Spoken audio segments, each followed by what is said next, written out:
We got too much attention from the FBI, the security agencies, wherever we came to the US.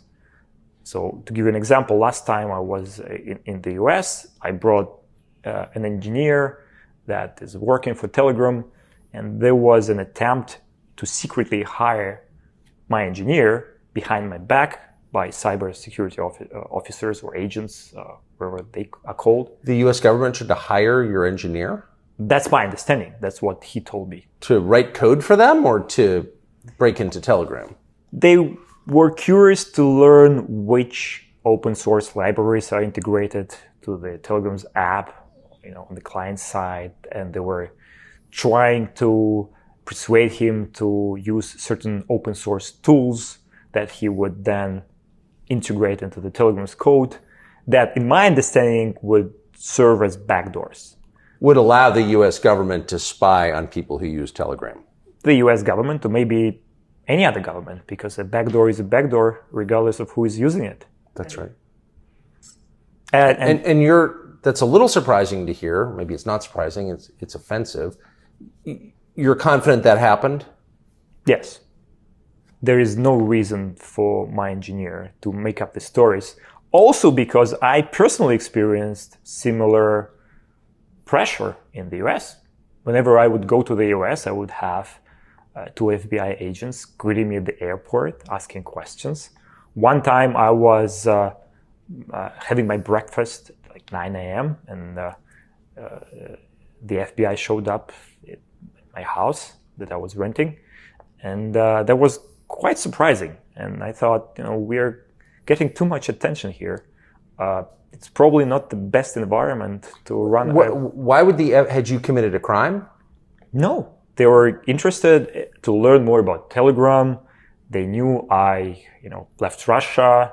They knew what we were doing, but they wanted details. And my understanding is that they wanted to establish a relationship to, in a way, control Telegram better. I understand that they were doing their job. It's just that for us running a privacy-focused social media platform, that probably wasn't the best environment to be in. We want to be focused on what we do, not on government relations of that sort. The government. I'm a man who believed that I died 20 years ago, and I live like a man who is dead already. I have no fear whatsoever of anybody or anything. Medical license if you start doing that, aren't you? My medical license? Yeah. So you think that I should defend my medical license over people dying? Over people dying? Aren't you worried about losing it? Losing what? Your medical TMB license, yeah. Really, let TMB come after me. I should let people die because I'm scared of TMB. Or I should let people die because I'm scared of Anthony Fauci. I should let people die because I'm scared of WHO. I'm not scared of any of them. I'm not going to let people die. And if they come after me, it's going to be on. Fighting Israel's wars. We're not fighting China's wars. I don't agree that they're just Israel's wars. They're also the neocon wars. Bush, Cheney, Halliburton made how many billions from Afghanistan and Iraq? So, yeah, but Andrew, who are the neocons? Yeah, who are the neocons is a great question, Dave, and I think you are definitely suited to answer that question. Well, look, I mean, you can go, everybody can read it for themselves. If you want to say that wasn't just Israel, it was the neocons, and I highly recommend this. I was just mentioning this on Candace's show the other day, but go read A Clean Break, A New Strategy for Securing the Realm by Richard Pearl and David Wormser. It was a letter to Benjamin Netanyahu in 1996. The neocons' plan since way before 9/11 was to topple Iraq, ultimately to move toward toppling Iran, and also that they could have a clean break. And the break was from the peace process with the Palestinians so that they wouldn't ever have to give the Palestinians their own state. Now, I wouldn't go as far as to say it is the only reason why we've fought all these wars as Israel, but it is undeniably a huge part of that equation. And so, look, I appreciate that you're being somewhat reasonable on this, but Benjamin Netanyahu really can't be completely removed from the rest of Israel. He's their longest serving prime minister in the country's history. And so if you're going to say they allowed October 7th to happen, well, okay, so like all these statements are just question begging statements. Who are the neocons? Why did they allow October 7th to happen if that's what you believe? Well, clearly it's so that they could then fight this war, this horrific war where like babies are just dying and starving to death by the tens of thousands. And yet I'm forced through my tax dollars to pay for all of this. So if you're against all of those things, I mean, isn't just the logical conclusion of that to question this relationship between the United States of Israel? It's not good for the United States of America. I don't think it's good for the people of Israel, to be frankly honest. And obviously, it's just horrific in its outcome. Yeah, and I think that's part of it is like the psychological terrorism, and I can speak to this.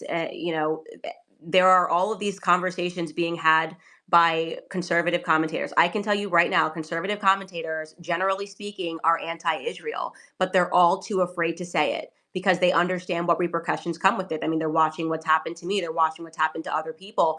This is what I say is just simply not normal, and it also should be completely unacceptable that people have to choose between basically just morality, basic morality. Like we're watching kids, their heads are being blown up, like we're literally watching mothers cry and scream and hold their newborns all over our X feed. And I do want to shout out, we wouldn't even have been able to see that if it wasn't for Elon freeing the bird. And yet they won't comment on it and they choose this sort of undignified silence. Well, because Candace, they're fearful that their lives are going to be ruined. well, Candace, what there is there's endless justification. I remember on October 7th, I think it was October 8th or 9th, I was arguing with Piers Morgan and I said it's a genocide quite quickly afterwards. And that was during all of the hailstorm of justifications. We were beheaded babies and rapes and all this garbage, which turned out not to be true. And here we are nearly a year later, and they're still trying to justify thousands of murders a day. I mean, the videos haven't stopped coming out. The endless justifications they keep trying to pull out of their ass. But it's not 2 days after October 7th anymore. It's nearly a full year, and they're still committing a genocide. It's almost undeniable at this stage that it's a genocide. And I don't know how any person with a conscience, irregardless of their religious beliefs, can view these things and feel like this is justified in any manner. I mean, I only compare it to Russia-Ukraine because it's the next active conflict, right? But imagine Russia was doing this to Ukrainian people and children and babies. Imagine the outroar. It'd be nuclear war by now. We simply wouldn't let it happen. And we're standing by and providing the weapons for this to happen. And I think we need to have a conversation about why that really is. And for us to sit and believe that it's just some big coincidence and an accident and there isn't some kind of deal for this unconditional support that allows them to break every single international law is asinine. I think it's pretty clear to anybody with a brain who's never even read the Talmud or even read the history of Israel. You can just sit and understand that there's something going on here, which is nefarious and strange. Right. And I think part of it is for me, I was trying to claw back into history and actually read books because what's ironic is it was their demand, the neocons, people demanding after October 7th that everybody have an opinion on this issue. And I think what happened is people didn't realize they didn't really know much other than like the talking points, which by the way, I used to say like, Israel's our ally and friend. Like there's just the things that you say when you're in politics. And then when you start to look into the history, you're like, wait a second, I have a lot of questions here. Like, I don't understand why this is happening. Or notoriously, Charlie Kirk asked a very basic question, which Andrew Meyer, you brought up. Israel's the size of New Jersey. Like, how did this happen in like the most secure place in the Middle East? And they instantly started trying to smear him as anti-Semitic. Still to this day, he couldn't have been falling over himself more to appease the Zionist crowd. But that quickly, there's this like quick yoke, which is like, hey, you better not say anything, and this implicit threat, or we will ruin you, we will take you down. And earlier I saw like Laura Loomer tweeted, like I've known Laura Loomer, I've never had any issues with her, but she, subtweeted me and said that people that, took money from the past from Jews now saying vile things. I've invited her to this space. What specifically am I saying that you deem to be vile? Like, what explicitly sounds to you like something that is vile? Why is there this idea that if you take money, or if you've ever been funny, you can accept $1 from a Jewish person, or even if you accept way more from a Jewish person, that means that you have to turn the other cheek, which is what she's implying, turn the other cheek when children are being ruthlessly murdered. I mean, that just doesn't make any sense to me. Isn't the admission there so phenomenal? Like, I saw that tweet and it's just kind of like, oh yeah, well look, we throw all this money at young conservatives, and how dare you ever criticize us after that? Like, what the implication is that they own you forever or something like that? And like, look, particularly, and this is my whole thing that I've been trying to really convince like conservatives and kind of like Donald Trump supporter types about, is that it's like, look, if your whole thing is being America first, well then okay, but Benjamin Netanyahu, as was alluded to earlier by Dan, I think, when he came in and testified in 2002 in front of our Congress as a regional expert and testified that if we overthrew Saddam Hussein, the positive reverberations would be felt throughout the Muslim world and it would put all this pressure on Iran and all of this. And he also advocated that we topple the Iranian government and the government in Libya. And like, okay, if you're an America firster, well, how do you square that circle then? Then this guy is on the other team. Anybody who's advocating that America fight more stupid, catastrophic wars in the Middle East is not your ally. Yeah. So, Andrew, I got a question for you, Andrew Meyer, because, like I said, I'm very interested and I'm being inquisitive and open-minded. So, if you don't mind, is there any other country in the world that we can criticize where we will face this type of backlash from the media, backlash from the banking institutions, backlash from the matrix as a whole, mass cancellation, smear campaigns? Is there any other country on the planet that we can sit and have an open conversation about and ask questions about, where we're going to face condemnation and genuine detriment and damage to our everyday lives? Is there any other country you can think of where we can't ask a single question about them? I can't think of a question, but I know that if you talk about Muslim rapists in the UK or in Germany, you'll get arrested, even if you make a Facebook post. So it's to say that the only shibboleth in all of society is to speak about Israel, to speak about Jews. That's incorrect. I wanted to answer Dave's point earlier, too. Dave's, who are the neocons? The neocons are who I said: Bush, Cheney, Rumsfeld, Colin Powell, Condoleezza Rice. These are all Americans. I know they're obviously in partnership with Netanyahu, a lot of the Likud, but to say, oh, the neocons, it's all Israel. No, that was part of the American establishment. And obviously it was evil. I've been against that. If you don't know, I'm the don't tase me, bro. I question John Kerry for not trying to impeach Bush, for not trying to end these Shit, that's wars. you? You're the don't That's tase me, me. bro? Correct. Very quickly, I just want to make a point here. That was a good answer to the question, saying that in the UK you can't highlight on the grooming gangs. That's true. The Jewish minister, the Jewish prime minister of the UK, who has a large contingent of his family being Jewish, has now made speech illegal. That's true. But I was asking primarily about nation states. Is there a nation state that we can't criticize? I mean, I can criticize the UK all day long. In fact, that's all I do. Is there any other nation state we can criticize? No, I said to you, no, I don't know if there's another nation state, but it's not the only topic that you'll get canceled or locked in prison for discussing. And that's what I wanted to answer to. You're trying to point it at the Muslims in the UK, but they're locking people up for Facebook comments. So to say that you can't criticize only Muslims in the UK is just, that's just bullshit, right? I didn't say only. I didn't say only. I said it was something else. But you You'll get pointed to the arrested for. Muslims, which is a very common, Zionist talking point. Is like, oh, it's the Muslims, and then saying that, oh, well, you can't criticize Muslims in the UK, but that's just not true. In the UK, you can't criticize anything. They've taken away freedom of speech, and who did that? Jewish prime minister. So, I'm sure you could criticize Christians all day in the UK and not go to prison. So who's the enemy of Christianity, would you say, Andrew? The enemy of Christianity is Satan, Satanists, people that hate God. Candace knows a little bit about that. I love my I'm looking for a reply.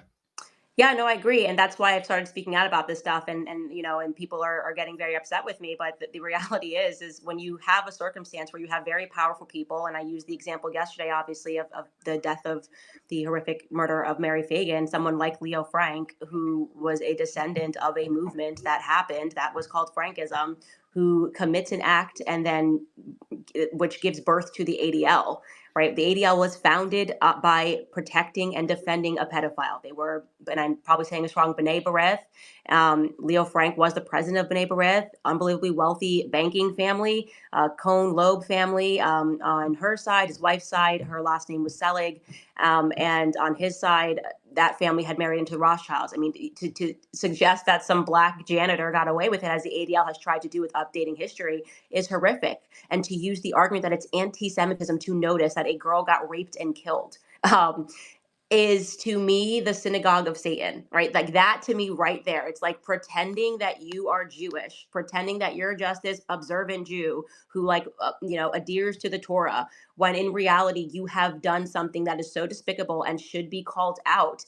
I just cannot imagine what person in their sane mind would accept this narrative that you get to use, ironically, Jewish people as human shields. And that's why when I bring up, the Sigmund Freud thing, the first victims were Jewish people to this ridiculous gaslighting that continues to go on, where essentially it's not, you're being told, I think they're trying to make Jewish people defend them, when in reality we have a form of Satanism that is manifest and has infiltrated all of the faiths, in my viewpoint. This is why I love talking about this stuff and why I want to talk about it all the time. 100%, they're trying to throw all of Jews as a human shield in front of the evil of people like the Rothschilds or George Soros. And then they're creating a divide and conquer situation where they're separating people that actually love America or actually love God from their Christian brothers or from their Muslim brothers by pointing out here's this evil, but actually, if you criticize it, you're criticizing all Jews. Yeah. I've been against the ADL for forever because of that, and I appreciate the point you just hit on, Candace. Thank you. Yeah. Tristan Tate here. Hey, Tristan. I'm on Andrew's microphone, but Tristan Tate here. What do you think the solution is then to stop Jewish people from biting? I literally had an argument on Twitter an hour ago because I criticized the state of Israel. And this guy's a watch dealer who I had business with. I bought hundreds of thousands of dollars worth of watches for him.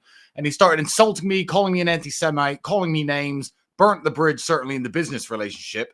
I think Candace and myself and Andrew have certainly grown out of the idea that when you criticize idiots like George Floyd, that we should all be offended as black or mixed race people. What do you think the solution is then to stop Jewish people biting so hard? Because I openly speak about how much I don't like the government of Israel, and I have Jewish friends. I sit around and drink and talk with them, the smart ones.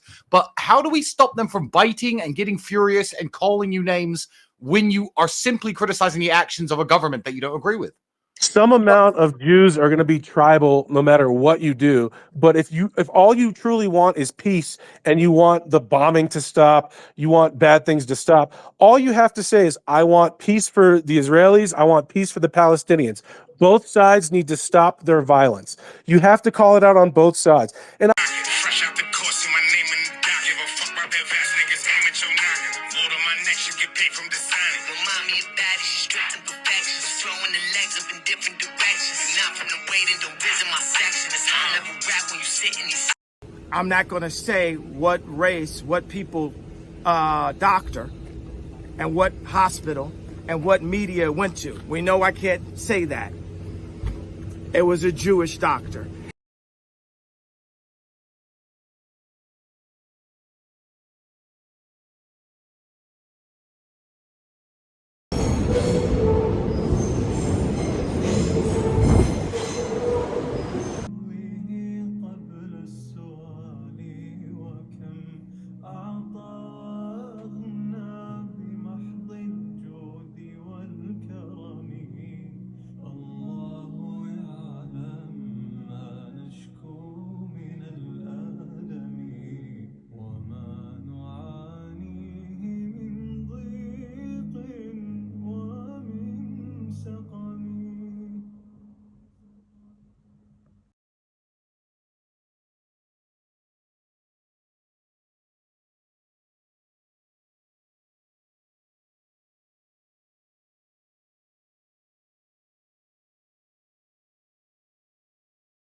I tried so hard and got so far, but in the end, it doesn't even